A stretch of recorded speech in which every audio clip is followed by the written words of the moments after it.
함께 하나님 말씀 보도록 하겠습니다. 사도행전 16장 24절에서 26절까지 말씀입니다.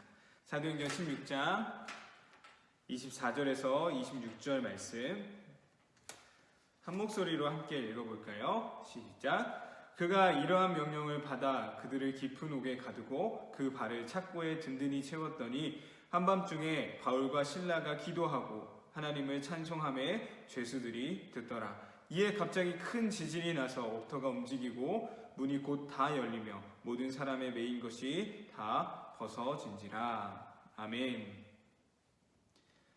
네 번째 시간입니다. 우리 친구들 절반 이상 달려왔어요. 우리 얼마 남지 않았습니다. 끝까지 힘낼 수 있는 우리 친구들 되었으면 좋겠어요. 우리가 네 번째로 살펴볼 인물은 바로 바울과 실라입니다.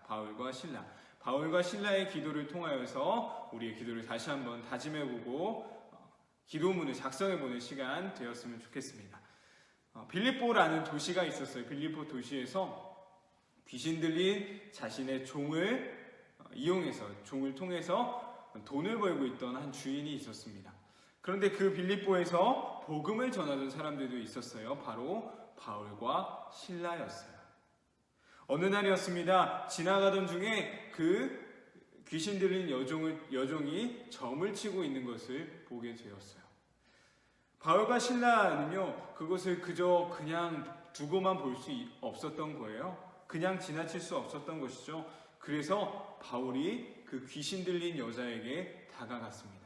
그리고는 말하는 거예요. 예수님의 이름으로 명하노니 귀신아 나오거라.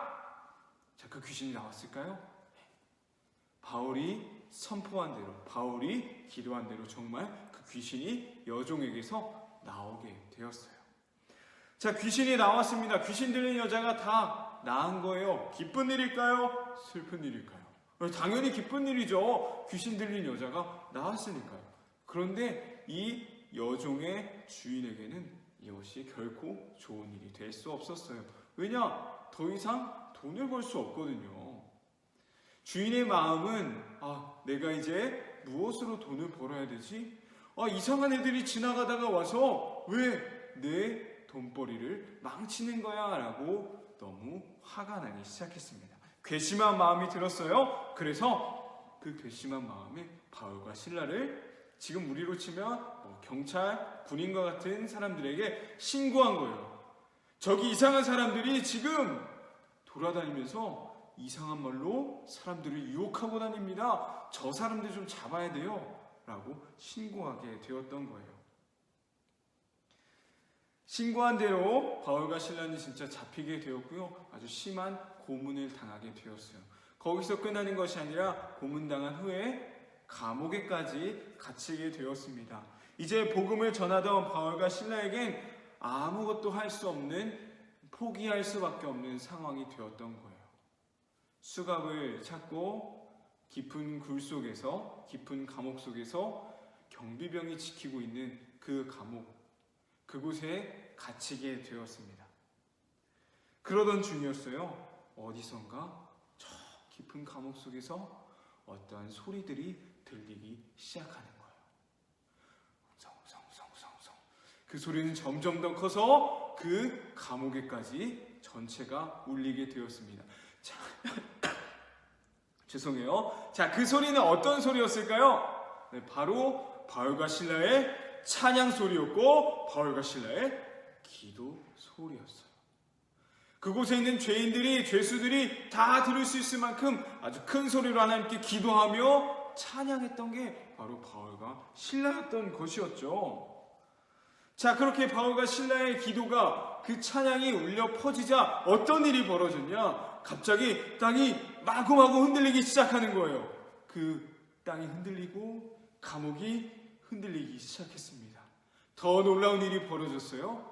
차고 있던 수갑들이 다 풀어졌고 감옥의 문이 활짝 열리게 되었어요. 너무나 기적적인 일이었죠. 그렇게 바울과 실라는 풀려나게 되었고 빌립보에서 그 다음 지역으로 하나님의 말씀을 전할 수 있게 되었다라는 거예요. 우리가 이 말씀을 통해서 알 수 있는 건 무엇일까요? 바로 하나님은요, 불가능한 것을 가능하게 하시는 분이다라는 거예요. 자, 감옥에서 아무런 도움 없이 그렇게 풀려날 수 있는 그런 사람들이 있을까요? 절대 그런 일은 일어날 수가 없어요. 한마디로 기적과도 같은 일이에요. 하지만 그 기적과도 같은 일을 일으키시는 분이 누구다라는 거죠? 네, 바로 하나님이다라는 거예요. 자, 그런데 하나님께서는 불가능한 일을 가능하게 하시는데요. 그 일이 언제 일어나느냐? 바로 우리가 기도할 때 일어난다라는 사실입니다. 바울과 신라가 했던 기도는, 바울과 신라가 했던 찬양은 바로 불가능한 것을 가능하게 하시는 그 하나님을 향한 찬양이고 기도였다라는 사실이에요. 우리가 오늘 빌립보에서 일어났던 이 기적과도 같은 일을 통하여서 우리가 누구한테 기도하고 있는지를 다시 한번 기억할 수 있었으면 좋겠어요. 우리 계속 코로나 바이러스를 위하여서 기도하고 있어요. 자, 우리의 기도 누가 들으시죠? 네, 불가능한 것을 가능하게 하시는 그 하나님이 듣고 계신 거예요. 우리가 적는 한 줄, 두 줄밖에 되지 않는 짧은 기도라 할지라도요, 그 하나님이 그 기도를 들으시고 놀라운 기적과도 같은 일을 분명 일으켜 주실 거예요. 우리 이 시간 함께 기도문을 작성할 때 이런 마음으로, 이런 믿음으로 할 수 있었으면 좋겠습니다. 우리가 기도하는 그 하나님은 불가능한 것을 가능하게 하실 수 있다. 오늘 바울과 실라의 감옥에서의 기도를 기억하며 우리의 기도가, 우리의 믿음이 더 그 하나님을 향할 수 있기를 간절히 소망합니다.